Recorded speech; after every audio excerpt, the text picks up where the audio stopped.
berjamaah salat subuh Masjid Nurul Jannah rahimahullah. Dalam diri kita ada Buya sampaikan tadi banyak ayat Allah. Tapi Bapak Ibu sekalian, walaupun dalam diri kita banyak ayat-ayat Allah, kita tidak bebas dari gangguan setan. Kita tidak bebas dari gangguan setan.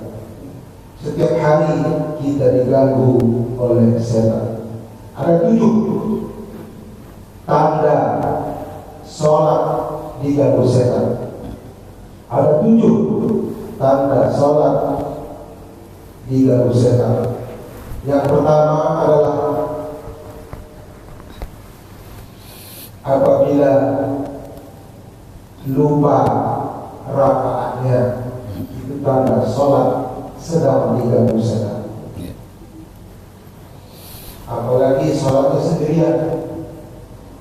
Sering saya lihat, sering saya lihat orang yang sholat sendirian itu sholat zuhur, sholat asar itu 3 rakaat sudah sholat.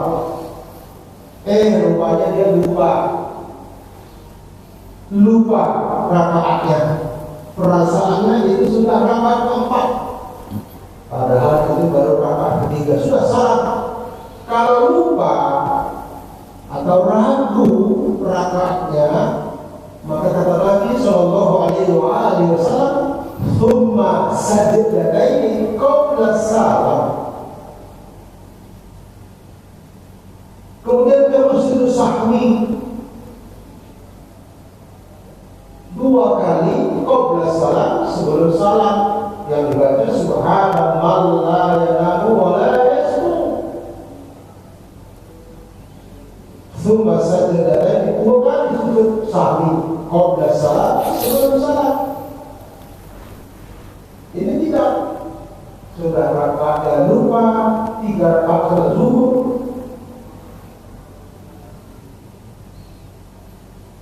Yang kedua, tanda sholat sedang diganggu setan adalah tiba-tiba ingat barang yang hilang ketika sholat. Ketika belum sholat,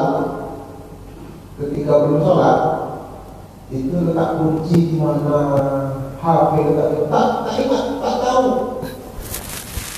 Begitu dia mengucapkan takbiratul ihram, masuk ke kaidah sholat, tiba-tiba ingat kunci itu letak di mana, handphone letak di mana. Bahkan yang paling parah, sedang sholat ia ingat kembalian belanjanya kurang. Beli tahu 5.000, beli sayur 5.000, ini 50.000, kok kembali 30.000? Kurang. Ini harus minta kembali. Sedang sholat itu pikiran yo.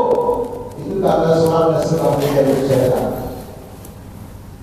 Maka Allah katakan bahwa ini lil musallin, maka celakalah bagi orang-orang yang lalai dalam sholatnya, atau maka neraka wailah bagi orang-orang yang sholat yang bagaimana? Yang lalai di waktu sholat. Yang ketiga,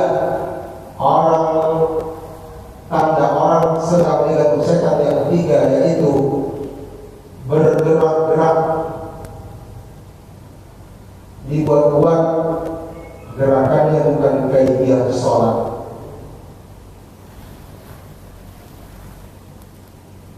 Ketika sholat satu HP itu kata dokter Adi Hidayat, HP itu kalau dibawa dalam sholat HP itu berubah menjadi setan gepeng. Kalau dibawa pada sholat, tidak disilent atau tidak di-open setelah sholat, setan itu bisa, HP itu bisa berubah menjadi setan gepeng. Saya sholat di Masjid Ar-Rahman, Masjid Agung Ar-Rahman. Ada satu orang, dua orang sholat. Sholat ketika ruku sibuk ngurus HP. Allahu Akbar. Biasa HP itu kantong, tetap HP. Ruku dia. Allahu Akbar. Ketika sujud, rupanya kami kejauhan. Kalau sujud, nah, Allah. Pas sedang sujud, ada panggilan masuk. Sedang sujud, ada panggilan masuk. Bingung ya? Ini kalau sibuk ngurus HP sedang sholat, itu tanda sholatnya sedang diganggu setan.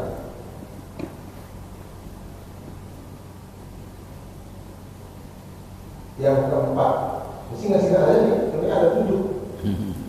Yang keempat, tanda sholat sedang diganggu setan adalah toleh sedang sholat.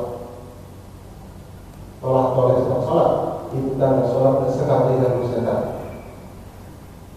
Kita sholat itu menghadap kiblat, bukan menghadap Ka'bah. Kalau Bapak Ibu sedang di Mekah, itu menghadap Ka'bah, langsung menghadap Ka'bah. Kita usolli maghrib subhi rakaatain mustaqbilal kiblat. Ada al-ma'mum lillahi ta'ala.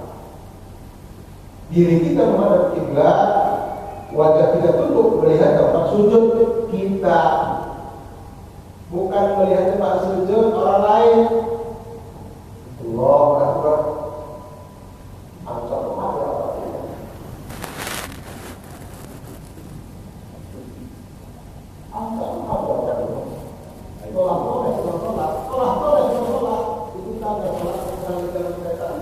Diri kita menghadap kiblat, wajah kita tunduk melihat tempat sujud kita, hati kita kepada Allah. 3 itu, diri kita menghadap kiblat, wajah kita tunduk melihat tempat sujud, kemudian hati kita hanya kepada Allah, zikrullah. Ibadah yang paling baik, sholat yang paling baik, yang bagaimana Bapak Ibu? Sholat yang paling baik, yang bagaimana? Apakah yang paling banyak rakaatnya? Sholat yang paling baik, apakah yang paling banyak jumlah rakaatnya? Sholat tahajud 23 rakaat dengan witir, sholat duha 16 rakaat. Apakah sholat yang paling baik adalah sholat yang rakaatnya banyak? Tidak. Sholat yang paling baik adalah yang di dalamnya banyak mengingat Allah. Sholat yang paling baik dari mulai niat sampai salam yang ke kanan itu full. Hati kita hanya ingat Allah. Itu yang terbaik sholatnya. Tentunya ada kaitan yang lain. Tapi ada orang badannya di masjid, hatinya tidak. Badannya di masjid, hatinya tak sholat. Badannya sujud, hatinya tak sujud dong. Maka ketika kita sujud itu bukan suruh tapi apa? Ketika kita sujud, yang ikut sujud itu bukan tujuh saja, tapi lama. Satu, kening kita, kening itu bersentuhan dengan hidung ketika sujud. 2, telapak tangan. 2, lutut. Berapa tuh? Kening, 2 telapak tangan, 2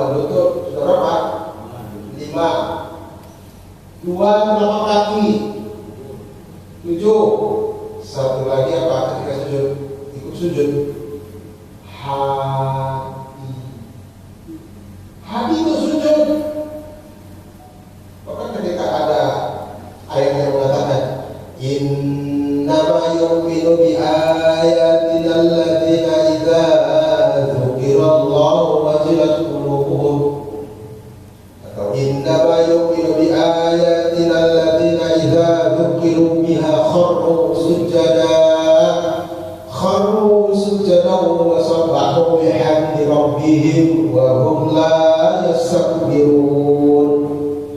Allahu Akbar.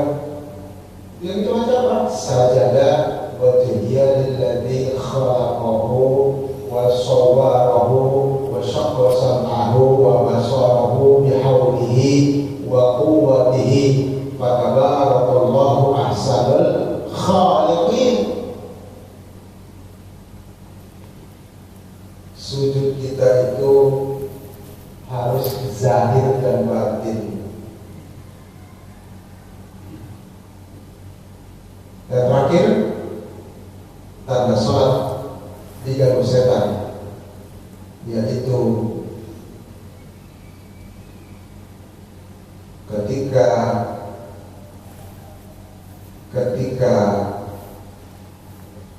ada orang mengucapkan salam atau menyapa, kita responnya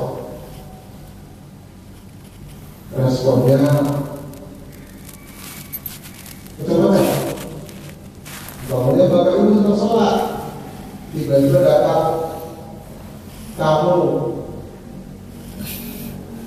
Waalaikumsalam, ada tamu, Bapak Ibu sedang sholat di rumah Bapak. Waalaikumsalam, Ibu respon.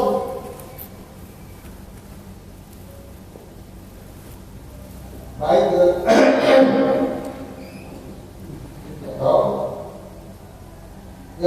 yang paling parahnya salam. Itu tanda sholatnya sedang menyelesaikan.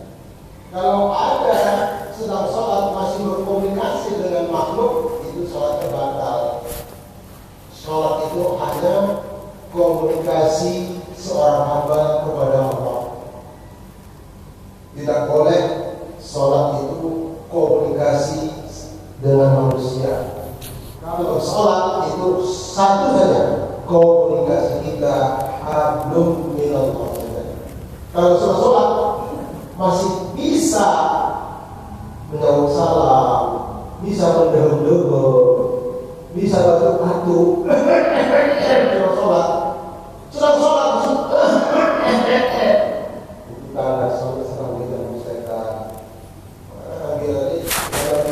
Banyak ayat-ayat Allah, tapi walaupun dalam diri kita banyak ayat-ayat Allah, itu berarti kita ini bebas dari gangguan setan. Setelah sholat, di luar sholat, tetap setan mengganggu kita. Batasnya ketika sudah kita meninggal dunia. Terakhir kita juga setan, yaitu ketika kita sakaratul maut. Maka kata Nabi, fajadidu imanakum bila ilaha illallah. Perbaikilah imanmu dengan kalimat la ilaha illallah. Subhanallah wa bihamdihi, asyhadu an la ilaha illa anta, astaghfiruka wa atubu ilaik. Wassalamualaikum warahmatullahi wabarakatuh. Waalaikumsalam warahmatullahi wabarakatuh.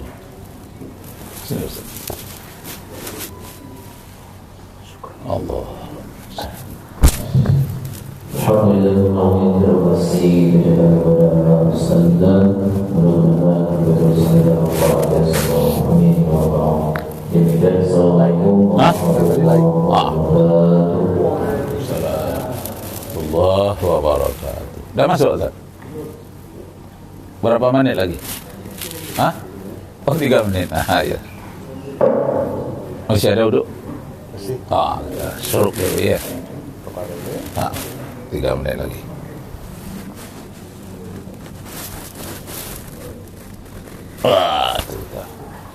Ini masuk YouTube nanti ni. Mas. Saya itu masuk.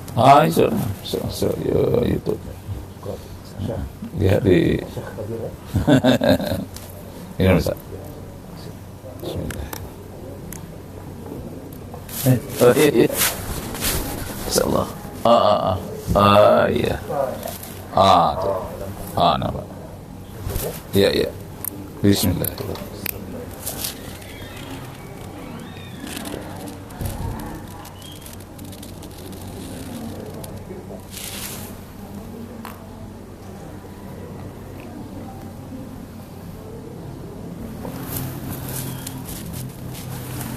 kita sarapan di belakang. Nah, alhamdulillah. Siapa nama anak yang masuk SMP SMA? Musdalifah. Oh, Musdalifah. Udah haji Ustaz? Udah ya, tahun berapa? 2012. Oh iya. Dah lahir Musdalifah waktu itu ya? Dah.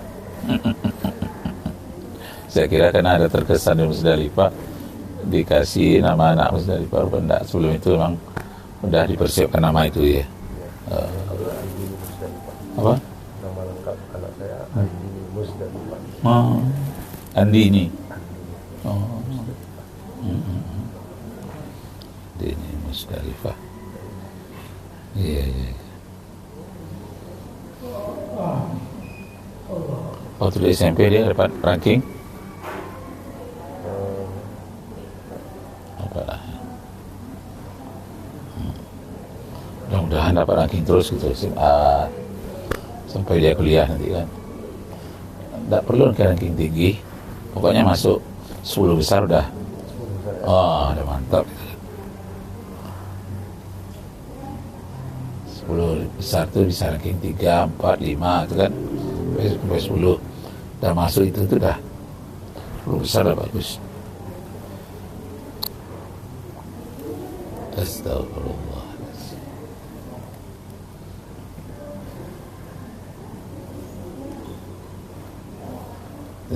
Alhamdulillah. Ustaz Mustafawiyah dulu ya? Madrasah. Oh iya, di Jawa ya. Kok sampai ke Jawa?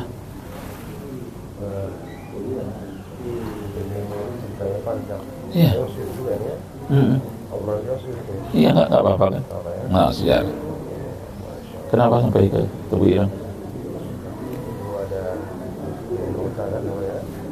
Suara ada GNUTA kan, Gerakan Nasional Orang Tua Asuh. Orang tua kita masuk orang yang mampu. Ada pengusaha di Kudus itu mengangkat saya jadi anaknya. Oh gitu. Kan sungguh saya Berapa tahun di Tebu Ireng? Udah masuk waktu ya? Oh, udah.